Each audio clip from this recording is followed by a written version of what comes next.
여러분 안녕하십니까? 헬로티비 뉴스입니다. 자, 오늘 날씨에 깜짝 놀라신 분들 많을 것 같습니다. 저 출근길에 네. 핸드폰 확인하려고 잠깐 주머니에서 손 꺼냈는데 손이 아주 꽝꽝 어는 줄 알았어요. 맞아요. 너무 추워서 저는 출근길에 귀가 없어지는 줄 네. 알았어요. 자, 오늘 내륙 대부분 지역에는요 한파특보가 내려진 상황입니다. 바람도 강하게 불고 있기 때문에요 체감 온도는 더욱더 낮을 수밖에 없습니다. 네, 12일은 더 춥다고 합니다. 아침 기온이 영하 15도 아래로 떨어지는 곳도 있겠는데요. 자, 이럴 때는 동상이나 동창과 같은 한랭 질환에도 각별히 주의를 하셔야겠죠. 당분간 강추위가 지속된다고 하니까 귀마개나 장갑과 같은 방한용품을 꼭 챙기셔야겠습니다. 네, 그리고 야외 활동 무리하게 오래 하지 마시고요. 특히 빙판길에서는요 미끄러지지 않도록 보폭을 줄여서 걷는 게 좋고요. 되도록이면 굽이 낮은 신발을 신는 게 더 도움이 되겠습니다. 미끄럼 방지 기능이 있다면 더욱더 좋겠죠. 예. 자, 헬로티비 뉴스 그럼 힘차게 시작하겠습니다.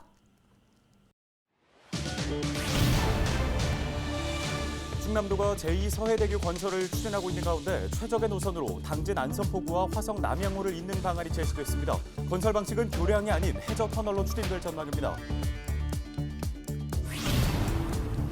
김지철 충남교육감이 신년 기자회견에서 과밀학급 문제를 해소하고 학생이 자신만의 교육 과정을 설계할 수 있도록 지원하겠다고 밝혔습니다. 또 교육감 3선 도전 의사도 에둘러 나타냈습니다. 코로나19로 농산물 소비가 위축된 상황에서 예산 지역 과수 거점인 예산 농산물 유통센터가 2년 연속 흑자를 달성했습니다. 계약 재배 물량을 늘리고 유통 구조를 개선한 결과로 분석됩니다. 충남도가 설 명절을 앞두고 도내 중소기업의 경영난 해소를 위해 특별 경영 안정자금 50억 원을 지원합니다. 업체당 최대 1억 원을 대출할 수 있으며 이자는 충남도가 부담합니다.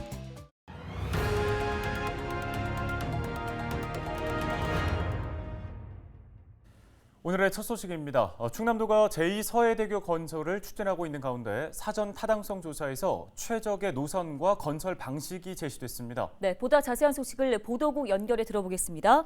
자, 한범우 기자, 먼저 노선부터 좀 살펴볼까요? 자, 어디랑 어디를 잇는 안이 선택됐습니까? 네, 충남도가 11일 제2서해대교 건설 사전 타당성 조사 용역 결과를 발표했는데요. 최적의 노선으론 당진 안선포구와 경기 화성 남양호를 잇는 8.4km 구간이 꼽혔습니다. 아산만을 사이에 두고 모두 4개 노선을 비교해 검토한 결과입니다. 눈길을 끄는 건 건설 방식입니다. 해상 교량이 아닌 해저터널 방식이 제시된 건데요.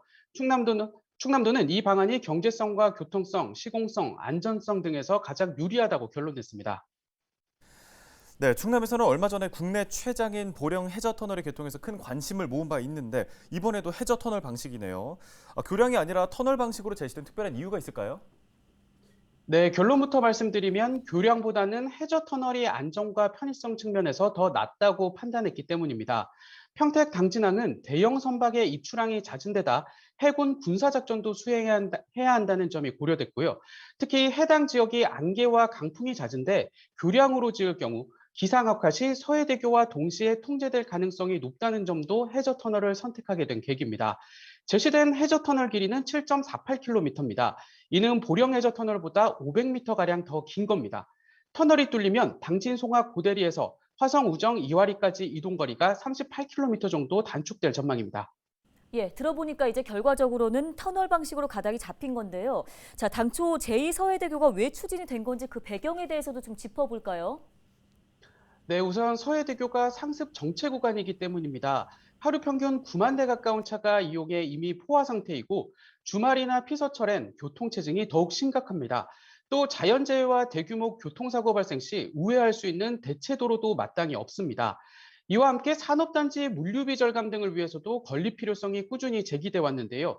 당진화성 해저터널 건설 사업비는 7,400억 원, 하루 통행 예상 차량은 2만 9천여 대입니다. 비용 대비 편익을 따지는 경제성 분석 결과는 0.87로 나왔는데요. 보통 1이 넘어야 경제성이 있는 것으로 판단하는데 충남도는 지역 균형 발전 평가 등을 고려하면 향후 사업 타당성을 충분히 확보할 수 있을 것으로 보고 민자 유치 등 본격적인 사업 추진에 나설 계획입니다. 네, 지역에 큰 변화를 불러올 수 있는 사업인 만큼 앞으로 계속해서 관심을 가지고 지켜봐야겠습니다. 지금까지 보도국 한범호 기자였습니다. 다음 소식입니다. 어린이집부터 고등학교까지 100% 무상교육을 선언하고 나선 김지철 충남교육감이 신년 기자회견을 열었습니다. 네, 과밀학급 해소와 충남 미래교육 2030 등 주요 현안에 대한 입장을 밝혔는데요. 또 오는 6월에 치러지는 지방선거에서 삼선 도전 의사도 드러냈습니다. 정우석 기자입니다. 김지철 충남교육감의 새해 목표는 역시 아이 키우기 좋은 충남입니다. 올해부터 도내 어린이집과 사립유치원에도 전면 무상교육이 실시되는 가운데 차질 없는 정책 추진을 강조하고 나섰습니다. 다만 일부 시군의 예산 지원 규모가 지나치게 높다는 일부 지적에 대해선 지자체 차원에서 해결해야 할 문제라 잘라 말했습니다. 시장 군수님들이 그것에 관해서 좀 어렵지만 함께 하겠다라고 말씀을 하셔서 그래서 도지사님과 시장 군수님이 하는 부분은 이제 그 뒤에 어떻게 진행되는지를 제가 모르기 때문에 말씀드리기가 적절치 않은 것 같습니다. 길어지고 있는 코로나 상황 등 교육 환경 변화에 대비하기 위한 충남 미래교육 2030 추진 계획도 내놨습니다. 어디서든 연결이 가능한 스마트 교실 구축과 기후 위기에 대비한 생태 전환 교육 등을 추진할 계획. 초등학교와 중학교에 학교 자율 특색 과정을 도입하는 등 학생들의 교육 선택권도 강화할 예정입니다. 우리 학생들 위해 가고 싶고 머물고 싶은 학교를 만들겠습니다.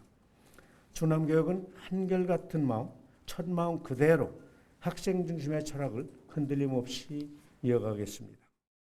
감염병 확산 방지를 위한 과밀학급 해소 의지도 밝혔습니다. 충남도는 학급당 30명 이상인 과밀학급 비율이 13.5%로 전국 평균인 8.4%에 비해 1.5배가량 높습니다.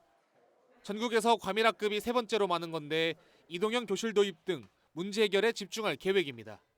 앞으로도 학교 측에서 희망을 하면은 바로바로 이렇게 지원을 해서 학급당 인원을 최소화하는데 최선을 다하겠습니다. 김 교육감은 이날 기자회견에서 삼선 도전 의사도 밝혔습니다. 다음 달 5일 열리는 출판 기념회가 삼선 출마 선언으로 볼 수 있느냐는 기자들의 질문에 지난 8년 동안 많은 성과를 거뒀다고 말하며 2023년 고교학점제 대비를 언급해 사실상 삼선 도전을 공식화했습니다. 특히 내년 2023년은 우리 언론인들께서 잘 아시는 대로 고교 학점제 이제 이게 생활기록부에 학점제가 처음 실시됩니다. 그 미래를 또 준비 안 할 수가 없지 않습니까? 그래서 교육 회복과 미래 교육을 좀 단단하게 준비를 해서 착오 없이 하는 것 그렇게 해 나갈 거고요. 헬로티비 뉴스 정호석입니다. 코로나19로 농산물 소비가 위축된 상황에서 예산 지역의 과수 거점인 예산농산물유통센터가 2년 연속 흑자를 냈습니다. 센터는 지난해 매출액 206억 9천만 원, 순이익 11억 5천만 원을 올린 것으로 집계됐는데요. 예산군은 농가와 계약 재배 물량을 늘려 시설 활용도를 높이고 유통 구조를 개선해 이 같은 성과가 나왔다고 설명했습니다. 충남도가 설 명절을 앞두고 도내 중소기업의 경영난 해소를 위해 특별 경영안정자금 50억 원을 지원합니다. 지원 대상은 일반 제조업 경영안정자금을 대출받은 후 금융기관과 약정한 대출기간이 종료되지 않은 근로자 10인 미만의 기업입니다. 업체당 지원 금액은 최대 1억 원이며 대출기간은 2년입니다. 2%포인트의 이자는 충남도가 부담하는데요. 신청은 충남경제진흥원이 운영하는 중소기업 육성자금 지원 시스템에서 할 수 있으며 기간은 12일부터 16일까지입니다.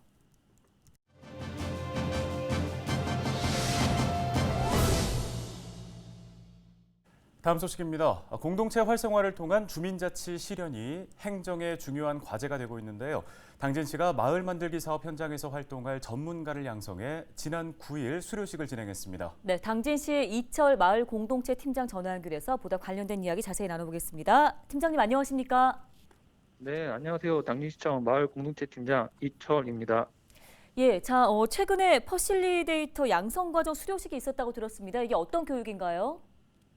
네, 지난 9일 당진시 마을 만들기 지원센터에서 제5기 당진시 마을대학 퍼실리에이터 양성과정 수료식을 개최했습니다. 퍼실리테이터는 회의나 토론을 원활하게 진행하고 참여자들이 자유롭게 의견을 표현하도록 돕는 소통 촉진자이자 집단의 갈등을 해결하고 갈등을 조절할 수 있도록 도와주는 사람입니다.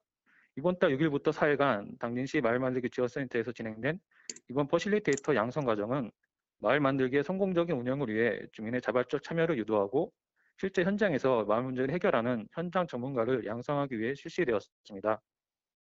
네, 마을 만들기 사업 현장에서 활동하게 될 전문가라고 소개를 해주셨는데 그러면 어떤 교육이 진행된 건가요? 네, 이번 교육은 퍼실리테이터가 회의나 토론을 원활하게 진행하여 주민들의 자발적 참여를 유도할 수 있도록 퍼실리테이션 기법, 워크숍 사례 실습 등을 주제로 하여 진행되었습니다. 이번 교육으로 양성된 20명의 퍼실리테이터는 마을 현장에서 주민들과 소통하며 마을 현안과 갈등을 해결하는 데 훌륭한 인적 자원이 될 것입니다. 마을 만들기 지원센터에서는 양성된 퍼실리테이터 수료자들이 스터디 모임 운영 시 장소와 교구를 지원하고 향후 퍼실리테이터 협회 인증 CF 자격을 취득할 수 있도록 적극 지원할 예정입니다. 네, 주민들이 주도하는 마을 만들기 사업. 자, 당진시 앞으로 추가적인 또 계획과 구상도 궁금합니다. 네, 이 부분도 말씀드리겠습니다. 당진시 마을 만들기 지원센터에서는 2020년 6월에 개소하여 이제 막 발걸음을 뗀 단계이지만 열성적인 당진 시민의 노력과 정성으로 꾸준히 성장하고 있습니다. 올 한 해에는 주민들이 주도하는 마을 만들기 사업을 위해 주민의 역량 강화와 공동체 활성화 업무에 역점을 두어 추진할 계획입니다. 우선은 주민의 역량 강화를 위하여 마을 대학 운영, 마을 활동과 양성 교육을 추진하는 한편 이와 병행하여 공동체 활성화를 위하여 주민주도 소액사업과 마을 만들기 협의회 지원, 마을 기자단 양성, 소식지 발행 등의 사업을 마을 및 주민과의 소통을 강화하면서 추진할 계획입니다. 또한 마을에 대한 조사와 연구를 통한 사업 완료지구 모니터링과 발전 방안 모색, 지난해 농림축산식품부 공모사업에 선정된 신활력 플러스 사업 등과의 협력체계 구축으로 주민들이 주도하는 마을 만들기 사업이 차질 없이 진행되도록 올 한 해 다양한 시책을 추진해 나가도록 하겠습니다. 네, 말씀 고맙습니다. 지금까지 당진시 마을공동체팀 이철 팀장이었습니다.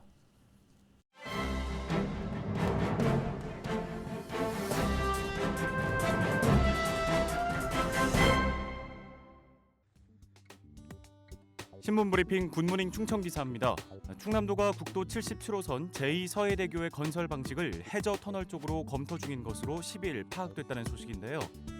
이날 오전 진행된 실국원장 회의 자료에 따르면 도가 진행한 사전 타당성 조사 용역 결과 해저 터널 방식인 제3안이 최적의 노선으로 확인된 겁니다. 도에 따르면 기존 서해안 고속도로 서해대교처럼 해상교량 방식으로 건설할 경우 당진 평택항을 오가는 대형 선박은 물론 해군의 군사작전 수행에 영향을 미칠 것으로 우려되고 있습니다. 특히 서해대교와 마찬가지로 강풍 등 기상 악화 시에 동시 통제될 가능성이 크다는 점에서 해상교량보다는 해저 터널이 보다 적합한 것으로 검토된 것으로 전해졌습니다. 해저 터널을 건설할 경우 총 연장은 8.4km이며 터널 구간은 7.48km가 될 것으로 보입니다. 이는 최근 개통한 고령 해저 터널보다 0.5km가량 긴 것으로 국내 최장 기록을 갱신할 것으로 예상됩니다. 총 사업비는 7,458억 원으로 추정되고 있습니다. 도는 해저 터널 방식으로 제2서해대교가 건설될 경우 국도 77호선 기존 경로보다 38km 단축되는 효과 등이 있을 것으로 기대하고 있습니다. 도 관계자는 이날 신문과의 통화에서 최종 확정된 것은 아닌 것으로 안다며 신중한 입장을 밝혔는데요. 당진 측 관계자는 도가 진행한 사전 타당성 조사 용역 결과를 확인하지 못한 상태라며 해저 터널로 결정됐다면 도와 적극 협력할 방침이라고 귀띔했습니다. 신문 브리핑이었습니다. 자신의 여자친구에 이어 그 언니까지 살해한 혐의 등으로 1심에서 무기징역이 선고된 30대 남성에게 검찰이 2심에서도 사형을 구형했습니다. 11일 대전고법 형사 3부는 34살 김모 씨의 살인, 강도살인 등의 혐의에 대한 항소심 결심 공판을 심리했습니다. 검찰은 피고인은 사람이라면 마땅히 가져야 할 최소한의 인간성도 없다며 1심에 이어 2심에서도 법정 최고형인 사형을 내려달라고 요구했습니다. 김 씨는 최후 변론에서 어떤 처벌을 내려도 달게 받겠다고 말했습니다. 항소심 선고 공판은 오는 25일에 열릴 예정입니다. 충남도가 설 성수기를 대비해 도내 물류시설 67곳을 대상으로 코로나19 방역 점검에 나섭니다. 이번 점검은 명절 물류량 증가에 따라 작업 밀집도가 높아질 것으로 예상되면서 대규모 집단 감염을 예방하기 위해 추진되는데요. 중점 점검 사항은 외부인 출입 관리와 발열 체크 여부, 작업 공간 거리 두기, 공동 물품 소독 관리 등입니다. 충남도는 시군과 합동으로 오는 28일까지 점검을 이어나갈 계획입니다.